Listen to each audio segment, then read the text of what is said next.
His whole ministry, he had walked everywhere he went. But when they looked and saw him from afar coming, Zechariah 9:9 became real to them. And they realized that this was no ordinary entrance, but it was messianic, meaning that the Messiah, the Savior of the world, was entering Jerusalem, and that gave them hope. Yes. Hallelujah. Good.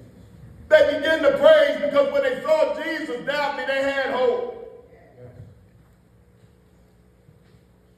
Can you imagine 2,000 years ago where most people were poor, but all of a sudden you saw hope?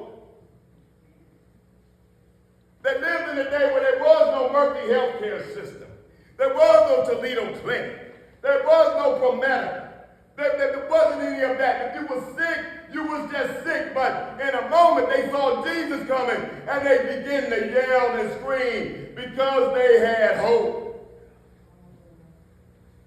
They had hope, they had hope, they had hope. The alcoholic had hope. The wife beater had hope. The pimp, the drug pusher had hope. The afflicted, the marginalized, disenfranchised had hope.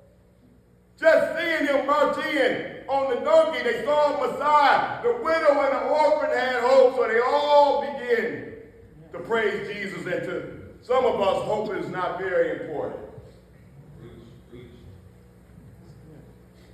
Hope can't pay my bills. I need some money.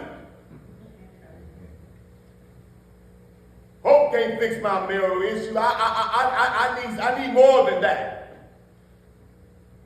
Preacher, you're talking about hope. What can hope do for my wayward child? You're talking about them celebrating because of hope. But do you know what the doctor just said to me? I'm about to lose my house. I'm about to lose my car. I feel like I'm about to lose my mind. And you tell me that hope is a just reason to celebrate Jesus. Well, let me ask you a question. What if you didn't have any hope?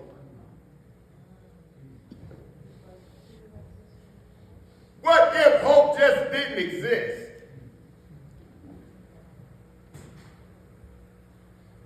I thought about that. A preacher, what if that was just your hope?